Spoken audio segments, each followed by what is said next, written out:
آج ہم آئے ہیں مستونگ کے PB-37 کے حلقے سے سردار کمال خان بغنوزی صاحب. جو ایک اور کیمپ بنا ہوا ہے وہ مستونگ کے شہداء کے لواحقین ہے. تو یہ کیا کہ ایک کیمپ کے سامنے دوسرا کیمپ. ایک بلاسٹ میں 300-400 بندے جب شہید ہوتے ہیں وہ بھی تو ایک مسئلہ ہی ہے. بلوچستان کے جو سردار ہیں نواب ہیں وہ بلوچستان میں ترقی نہیں چاہتے. وجوہات کیا ہیں؟ اس سردار کو نوازنے کی بجائے اس کمیونٹی کو نوازتے آپ جو ادھر بیٹھی ہوئی ہے. تو آج وہ کمیونٹی جو نا شور نہیں کرتی, آپ کے خلاف نہیں اٹھتی. 3-3, 4-4, 5-5 سردار ہیں. لوگ کنفیوز ہیں کہ اصل سردار کون ہے. لوگ بھی اچھی طرح جانتے ہیں اور سرداروں کو بنانے والے بھی اچھی طرح جانتے ہیں کہ کون ہے اصل سردار.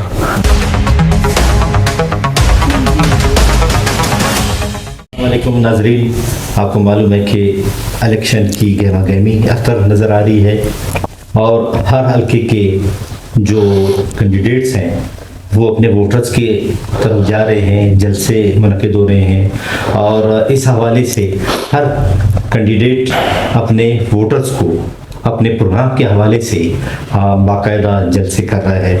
اور اس حوالے سے آج ہم آئے ہیں مستونگ کے PB-37 کے حلقے سے سردار کمال خان بغنوزی صاحب جو کہ پچھلے الیکشن میں بھی نیشنل پارٹی کے پلیٹ فارم سے الیکشن میں حصہ اور باقاعدہ قومی اسمبلی کے رکن کی حیثیت سے منتخب ہوئے اور قومی اسمبلی میں بھی اپنا کردار ادا کیا. سردار صاحب, سب سے پہلے تو اپنے پروگرام میں آپ کو خوش آمدید. بڑی مہربانی جی. اچھا, آپ ہمیں یہ بتائیں کہ آپ نے جب نیشنل پارٹی جوائن کیا, اس سے پہلے آپ کے والد صاحب سردار بہادر خان بغنوزی صاحب وہ بھی اسی حلقے سے باقاعدہ انہوں نے الیکشن میں حصہ لیا. اس سے پہلے نیشنل عوامی پارٹی میں بھی تھے. سردار عطا اللہ مینگل اور زنجاؤ اور ان کے ساتھی رہے ہیں. غالباً حیدرآباد ٹریبونل کیس میں بھی وہ تھے اور اس کے بعد پھر انہوں نے جمہوری طریقے سے الیکشن لڑا اور پھر صوبائی وزیر کی حیثیت سے بھی رہے. تو اور آج ان کی نشست پہ آپ بیٹھے ہوئے ہیں. آپ اس دور میں وہ نیشنل پارٹی میں رہے, پھر آپ نیشنل عوامی پارٹی میں رہے. آپ نیشنل پارٹی میں کیسے آئے؟ بسم اللہ الرحمن الرحیم. قیوم بیدار صاحب, پہلے تو آپ کا شکریہ. گزارش ہے کہ ایک ہمارے ذہن میں بعثت بلوچ, بعثت بلوچستان میں رہنے والے, ظاہر ہے کہ جب آپ کے گھر میں جب پولیٹکس کی باتیں ہوتی ہیں, پولیٹکس آپ دیکھ رہے ہوتے ہو, سیکھ رہے ہوتے ہو اپنے بڑوں سے, تو وہ چیزیں آہستہ آہستہ کر کے آپ کے اندر جذب ہو رہی ہوتی ہیں. وہ ساری چیزیں آپ آبزرو کر رہے ہوتے ہیں, ان کو سیکھ رہے ہوتے ہیں. تو میں بھی جب ظاہر نیشنل پارٹی بنی, یہ اصل خان بزنجو صاحب اور ڈاکٹر حی صاحب, انہوں نے جب پارٹیوں کو ضم کیا نیشنل پارٹی کے حوالے سے, جب یہ قیام میں آیا نیشنل پارٹی, تو مجھے دعوت دینے ہیں. اسی طرح مجھے یاد ہے خدا بخش میر اصل خان بزنجو صاحب کو, وہ بھی تشریف لائے تھے یہاں پہ. ڈاکٹر مالک صاحب بھی تشریف لائے تھے یہاں پہ. ان کے پیرنٹس کی ایک اسٹرگل, ان کی اپنی ایک اسٹرگل بلوچستان کی پولیٹکس میں رہی ہے. بابا بزنجو, میر محمد بخش بزنجو صاحب, ان کو کون نہیں جانتا, ان کی شخصیت کو کون نہیں جانتا, ان کی اسٹرگل کو کون نہیں جانتا. میں سمجھتا ہوں کہ سیاست اگر سکھائی ہے اس نیشن کو, اس بلوچ قوم کو, تو بابا بزنجو, میر محمد بزنجو صاحب تھے. ظاہر ہے یہ جو لوگ اس وقت نیشنل پارٹی میں بیٹھے ہیں, یہ اگر میں کہوں کہ یہ نیشنل عوامی پارٹی کے جو نا بقایا جات ہیں, تو اس میں کوئی غلط بات نہیں ہوگی. تو سارے وہی ساتھی ہیں, انہی گھرانوں سے, انہی فیملی سے تعلق رکھنے والے لوگ ہیں, اسی فکر کے ساتھ جڑے ہوئے لوگ ہیں. تو ہم بھی اسی فکر کے ساتھ, میرے والد صاحب اسی میں جڑے رہے ہیں. تو اسی حوالے سے ایک رشتہ تھا, ایک کنیکشن تھی, جو آج ہم نیشنل پارٹی میں بیٹھے ہوئے ہیں. اور جب سے نیشنل پارٹی بنی ہے اس وقت سے میں نیشنل پارٹی کا حصہ ہوں, اور میں نے اپنے تمام الیکشنز نیشنل پارٹی سے ہی لڑے ہیں. اب آپ کے حلقے کی طرف آتے ہیں. مستونگ سیاسی حوالے سے, مذہبی حوالے سے, ایگریکلچر کے حوالے سے ایک نمایاں رہا ہے شروع سے, جبکہ ریاست کلات کے دور میں بھی یہاں سے مزاحمتی تحریکیں شروع ہوئی اور اس کے بعد بھی مزاحمتی تحریکیں ہوئی. بلوچستان کا سب سے بڑا مسئلہ کیا ہے؟ آپ جب خود اپنے رائٹس کے لیے اسٹرگل نہیں کرو گے، آپ کو کوئی ہاتھ میں نہیں دے گا، آپ کو خوشی سے آپ کو کوئی کچھ نہیں دے گا. آپ کو یہ آپ نے اسٹرگل کرنا ہے، اس کے لیے آپ نے بولنا ہے، اس کے لیے آپ نے لڑنا ہے. تو ابھی کچھ لوگ اس کو کسی اور طریقے سے سمجھتے ہیں کہ اس کو یہ اسٹرگل اس طرح ہونا چاہیے. میں ایک چھوٹی سی اگزامپل آپ کو دیتا ہوں. آج ہمارے بلوچ ہی یہاں پہ چیف منسٹر رہے ہیں، اور تو کوئی نہیں ہے باہر سے. جو لوگ چیف منسٹر رہے ہیں انہوں نے بلوچستان کو تو چھوڑ دیں آپ، بلوچستان تو ایک بڑا ایک حلقہ ہے. انہوں نے اپنے حلقوں میں جہاں سے وہ الیکشن لڑتے ہیں، انہوں نے اپنے حلقوں میں کیا کیا ہے؟ ان کی اپنے حلقوں کی حالت کیا ہے؟ جب آپ اتنا کیپیبل نہیں ہو کہ پورے بلوچستان کا فنڈ آپ کے ہاتھ میں ہے، پورے بلوچستان کے وسائل آپ کے ہاتھ میں، آپ ایک حلقے کو مثالی نہیں بنا سکتے ہو. آپ مجھے ایک چیز بتائیں، ابھی ہم بیمار جب ہوتے ہیں، خدا نخواستہ کوئی میں صحت کا ایشو ہمیں آتا ہے، اگر ہمارے پاس وسائل ہیں، پیسے ہیں ہمارے پاس، تو پہلا خیال جو ہمیں آتا ہے وہ یہ آتا ہے کہ یار کراچی چلے جائیں، کراچی علاج کرا لیں. کیوں؟ کہ وہاں یہاں پہ فیسلٹیز نہیں ہیں. تو اس کا مطلب یہ ہے کہ آپ اتنے نالائق ہیں کہ آپ نے ایک ایسا ادارہ اسٹیبلش نہیں کیا. کوئی لاہور کا بندہ، کوئی پنجاب کا بندہ کہے یار بلوچستان چلتے ہیں، وہاں پہ یہ چیز اچھی ہے، وہاں پہ صحت کا معاملہ اچھا ہے، وہاں جا کے علاج کراتے ہیں. نہیں یار بلوچستان چلتے ہیں، وہاں کو ایجوکیشن کا مسئلہ ٹھیک ہے، وہاں اس کو اپنے بچوں کو پڑھاتے ہیں. نہیں. تو ہم ہر چیز کے لیے بلوچستان سے باہر ہی بھاگتے ہیں، چاہے دوسرے صوبوں کی طرف ہم بھاگیں یا پھر ہم باہر ملک بھاگیں. بلوچستان میں ہم نے ویسے تھے، وزیر اعلیٰ تو سارے ہمارے ہیں، ہم نے کیا کیا ہے؟ اچھا سر صاحب، یہ جو آپ نے اسٹرگل کی بات کی، کیا یہ جو خواتین کا اسٹرگل ہے، یہ لانگ مارچ، یہ بھی اسی کا حصہ ہے؟ دیکھیے خواتین ہماری بہنیں ہیں، ہماری میں سمجھتا ہوں انفارچونیٹ ہے یہ ہمارے لیے، ہمارے سوسائٹی کے لیے انفارچونیٹ ہے کہ اتنے بڑے تعداد میں جو نا خواتین ذلیل ہو کے، خوار ہو کے، پریشانی میں، اور جس طرح ادھر پولیس نے ان کو ٹیکل کیا، جس طرح پولیس نے اس چیز کو اپنے ہاتھ میں لیا، انفارچونیٹ ہے، بدبختی ہے اس معاشرے کی، اس قوم کی. یہی تو مسئلے ہیں کہ آپ چیزوں کو مس ہینڈل کرتے ہیں. آپ ہماری ایون ریاست بھی ہو، بلوچستان کو بھی مس ہینڈل کیا گیا. اس مس ہینڈلنگ کی وجہ سے آج معاملات، حالات اس نہج پہ پہنچ چکے ہیں کہ آج ہمارے خواتین بچے بھی نکل رہے ہیں. تو اس کو مینیج آپ نے کرنا ہے، اس کو مینیج اداروں نے کرنا ہے، اس کو مینیج اسٹیبلشمنٹ نے کرنا ہے کہ بھئی ان چیزوں کو ہم کیسے رکھیں، اس ایگریشن کو ہم کیسے کم کریں. دیکھیں اگر آپ دنیا میں کوئی بھی چیز طاقت سے نہیں دبائی جا سکتی، نہیں ہو سکتا، یہ پاسبل نہیں ہے. تو وہ کیا مسئلے ہیں، وہ کیا چیزیں ہیں جو اس نیشن کو اس طرف ڈرائیو کر رہے ہیں، اس طرف لے کے جا رہے ہیں. ہمیں کیا کرنا ہے؟ آج ایک بندہ ہے، گھر میں اس کو کھانے کو نہیں ہے، وہ کیا کرے گا؟ اس کے پاس ہی ہیز نتھنگ ٹو لوز. اس کو کیا مسئلہ ہے؟ تو کسی بھی راستے پہ جا سکتا ہے، اس کو تو کسی بھی راستے پہ ڈالا جا سکتا ہے، وہ کچھ پیسوں کے لیے کچھ بھی کر سکتا ہے. اگر آپ یوتھ کو جاب دیں گے، یوتھ کو کھپائیں گے، ایک فیملی جب اسٹیبلش ہو جاتی ہے، سیٹل ہو جاتی ہے، اس کے بچے اس کے سامنے پل رہے ہیں، اس کے بچوں کا علاج ٹھیک ہو رہا ہے، وہ پڑھ رہے ہیں، کھانا ان کو مل رہا ہے، لباس ان کو مل رہا ہے، چیزیں ان کو مل رہی ہیں، تو ایسا بندہ کبھی نہیں چاہے گا کہ میں یہ زندگی چھوڑ کے میں کوئی اس طرف کی زندگی چلا جاؤں جو پھر جا کے میرے فیوچر کو مشکل میں ڈال دے یا مسائل میں ڈال دے. تو آج آپ کے یوتھ کے پاس کچھ بھی نہیں ہے. اچھا سر صاحب دیکھو، یہ تو مسنگ پرسن کا مسئلہ ہے. پھر جو ایک اور کیمپ بنا ہوا ہے وہ مستوں کے شہداء کے لواحقین ہے. تو یہ کیا کہ ایک کیمپ کے سامنے دوسرا کیمپ اور پھر متضاد؟ دیکھیں مجھے نہیں پتا کہ ادھر سامنے ہونا چاہیے نہیں ہونا چاہیے، لیکن جو لوگ یہاں پہ جو ایک بلاسٹ میں 300-400 بندے جب شہید ہوتے ہیں تو وہ بھی تو ایک مسئلہ ہی ہے. وہ کیمپ کہاں ہونا چاہیے, اس کے سامنے ہونا چاہیے تھا, نہیں ہونا چاہیے تو ایک الگ کوشچن ہے. وہ کہیں اور بھی ہو سکتا تھا, مسئلہ نہیں ہے. ان کے بھی رائٹس ہیں. جو بچے یتیم ہوئے ہیں اور جو لوگ شہید ہوئے ہیں وہ بھی اسی دھرتی پہ شہید ہوئے ہیں, ان کو بھی کسی نے شہید کیا ہے. اور اس ملک میں سمجھتا ہوں کہ اتنی انوالومنٹ ہے کہ اس کی آپ سوچ بھی نہیں سکتے ہیں کہ کس کس طرف سے انوالومنٹ ہے, کتنے قسم کی جو ہے نا یہاں پہ معاملات ہو رہے ہیں, کتنے قسم کی یہاں پہ چیزیں ہو رہی ہیں. ٹھیک ہے, شہداء کو بھی کمپنسیٹ کرنا چاہیے, ان کو بھی کمپنسیٹ کرنا چاہیے, لیکن وہ کیمپ کہاں لگنا چاہیے تھا؟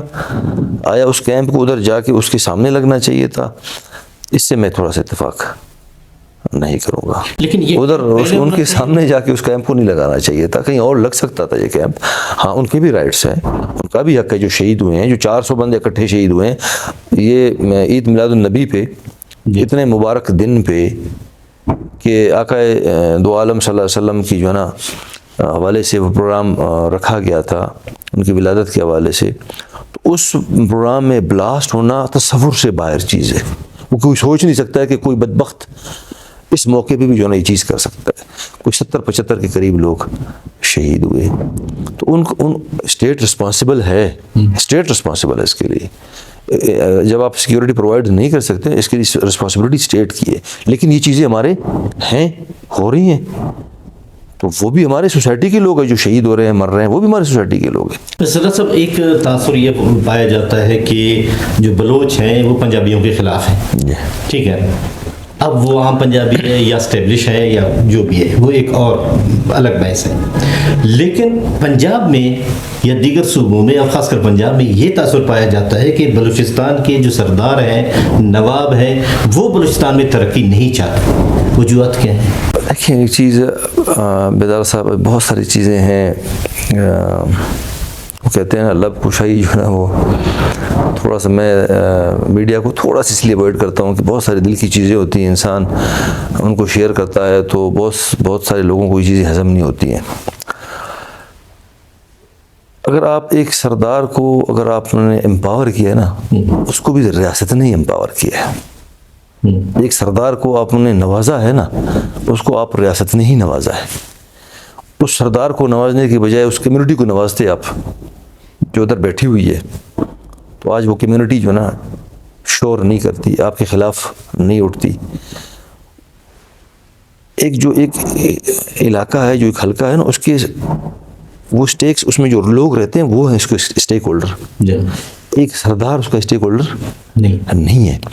ایک اکانومیکل ایکٹیویٹی ہو رہی ہے ایک جگہ پہ, آپ ریاست جو ہے نا خود یہ چیز کر رہے ہو, کیونکہ آپ کے لیے آسان ہے ایک بندے کو کنٹرول کرنا, اس کو سنبھالنا. اور وہ بندہ جو ہے نا ایک بیٹھا ہوا ہے, ایک ٹریول پوزیشن میں بیٹھا ہوا ہے, وہ لوگوں کو اس کو ہینڈل کرنا اس کے لیے بڑا آسان ہے.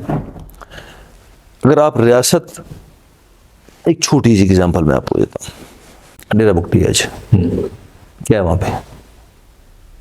ڈھنگ کا اسکول, ڈھنگ کا ہاسپٹل, کیا ہے وہاں پہ؟ کچھ نہیں ہے وہاں پہ. اگر آپ وہ جو پیسہ آپ نے جہاں لگایا, وہ پیسہ اگر ان لوگوں پہ لگتا, آج وہ پیسے بندوق اٹھا کے وہ لوگ بندوق اٹھا کے آپ کے ساتھ نہیں لڑتے, وہ خوشحال ہوتے ہیں وہاں پہ. تو یہ آپ کی پالیسیاں ہیں, یہ آپ نے ایسا رکھا ہے ان چیزوں کو, نہیں یہ غلط کیا آپ نے. یعنی جہاں سے گیس نکل رہی ہے وہاں کے لوگوں کو کیوں نہیں ہے؟ اگر وہاں کے علاقے کے بڑے نہیں سمجھ رہے ان چیزوں کو, تو آپ سمجھیں ان کو, ریاست سمجھیں ان چیزوں کو کہ نہیں بھائی, میں لوگوں کو میں نے امپاور کرنا ہے, میں نے لوگوں کو فیسیلیٹیٹ کرنا ہے. تو یہی تو بات ہے نا. آپ بھی نہیں چاہتے ہو کہ لوگ سہولت پکڑیں, آپ بھی چاہتے ہو کہ وسائل استعمال ہوں, لوگوں کو اس کا فائدہ نہ ہو. نہیں, لوگوں کو دینا چاہیے فائدہ. اگر آپ چاہتے ہیں چیزیں سیٹل ہوں, یہ انارکی نہ ہو, یہ افراتفری نہ ہو, تو آپ بجائے ایک بندے کو, ایک سردار کو امپاور کرنے کے, آپ ان لوگوں کو امپاور کریں, ان لوگوں کو آپ سنبھالیں. تو جب آپ ان لوگوں کو سنبھالیں گے تو مسئلے ٹھیک ہو جائیں گے. طاقت تو لوگ ہیں, اٹھیں گے یہی لوگ, لڑیں گے یہی لوگ. اچھا, یہی لوگ پھر آپ کے خلاف لڑیں گے کہ آپ نے, ریاست نے کچھ نہیں کیا ہمارے لیے. تو ان چیزوں کو آپ نے سوچنا ہے, آپ نے لوگوں کے لیے کرنا ہے, آپ نے لوگوں کو ڈیلیور کرنا ہے, آپ نے نیچے تک جا کے جو ہے نا لوگوں کو فائدہ پہنچانا ہے. اچھا یہ بتائیں کہ بلوچستان کا جو سائل اور وسائل کا جھگڑا ہے یا یہ صورتحال ہے، اس کو کس طرح حل کیا جا سکتا ہے آپ ایک سردار کی حیثیت سے؟ جب تک ریاست اس چیز کو سمجھتی نہیں ہے، جب تک آپ ایک جو ملک ہے اس کے اندر جو لوگ بستے ہیں، سب سے امپورٹنٹ چیز اس ملک کے اندر وہ لوگ ہیں۔ انفارچونیٹلی یہاں پہ سب سے کم اہم، یہاں پہ ہمارے ملک میں سب سے کم اہم جو ہے انسان ہے، اس کے لوگ سب سے کم اہم ہیں، باقی ساری چیزوں کی اہمیت ہے۔ 3 4 4 5 5 سردار ہیں، یہ کیا؟ اور لوگ کنفیوز ہیں کہ اصل سردار کون ہے؟ لوگ بھی اچھی طرح جانتے ہیں، اور سرداروں کو بنانے والے بھی اچھی طرح جانتے ہیں کہ کون ہے اصل سردار۔ بہرحال اصل سردار کو ان چیزوں سے کوئی مسئلہ نہیں ہے، جب تک سردار اپنے لوگوں کے ساتھ بانڈنگ میں ہے، اپنے لوگوں کے ساتھ ان کی خدمت میں ہے، تو اس کو پریشان ہونے کی ضرورت نہیں ہے۔ جب آپ ایک چیز کو، جب ایک مارکیٹ میں چیز زیادہ ہو جاتی ہے تو اس کی اہمیت کم ہو جاتی ہے، تو اس کو کم کرنا ہے، تو اس لیے مارکیٹ میں اس چیز کو زیادہ لایا جا رہا ہے۔ بھٹو کے دور میں سرداری نظام ختم ہوا تھا، اس کے بعد آج زیادہ مضبوط ہے، وجہ ختم؟ دیکھیں میں چیز بتاؤں آپ کو حیدر صاحب، سردار کا رول کیا ہے، فنکشن کیا ہے؟ سردار کا رول فنکشن اپنے قبیلے میں یا اپنے قبیلے سے باہر آس پاس جتنے لوگ اس میں ایریا میں آتے ہیں، ان سب کے مسائل کو ایڈریس کرنا، بیٹھ کے اپنے کچہری میں بیٹھ کے آسان ان کو انصاف فراہم کرنا، حق فراہم کرنا، اس کا ایک رول ہی ہے۔ جب اس ملک میں، اس ریاست میں آپ کی عدالتیں جب فیل ہو جاتی ہیں انصاف دینے میں، ایک چھوٹے سے کیس کو نمٹانے میں جو ہے نا پشتیں لگ جاتی ہیں، تو آپ سردار کو خود مضبوط کر رہے ہیں۔ جب انصاف عدالتوں سے نہیں ملے گا تو آٹومیٹیکلی وہ سردار کے پاس آئیں گے، وہ جیسا تیسا کرے گا۔ 50 خونوں کے جو ہے نا مسئلے جو ہے نا ایک ہی دن میں بیٹھ کے حل ہو جاتے ہیں جرگے کے ذریعے۔ پھر اس کے بعد اس کو کوئی اٹھ کے نہیں کہتا ہے کہ بھائی یہ کیسے ہو گیا، بس ہو گیا تو بس ہو گیا، بات ہوگی ختم، دل سے ساری قدورتیں بہت سارے نکل جاتے ہیں۔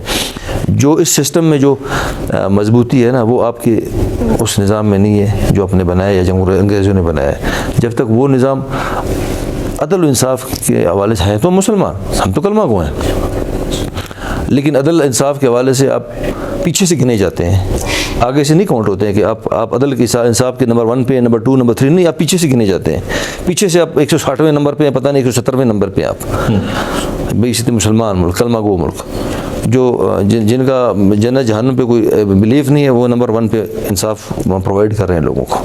صاحب بہت بہت شکریہ۔ ناظرین، سردار صاحب نے بھی باتیں کی، اور آخری بات کہ اس جگہ یا اس ملک میں، اس صوبے میں اس وقت امن آ سکتی ہے جب عدل ہو اور انصاف ہو۔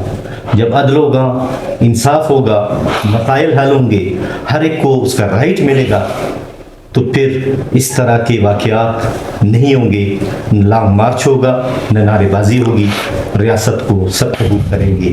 اللہ کرے کہ اس پر ہمیں غور کرنا چاہیے، اپنے ملک کی ترقی کے لیے، اپنے صوبے کی ترقی کے لیے ہمیں اپنا کردار ادا کرنا چاہیے۔ قیوم بیدار کو اجازت دیجیے، اللہ حافظ۔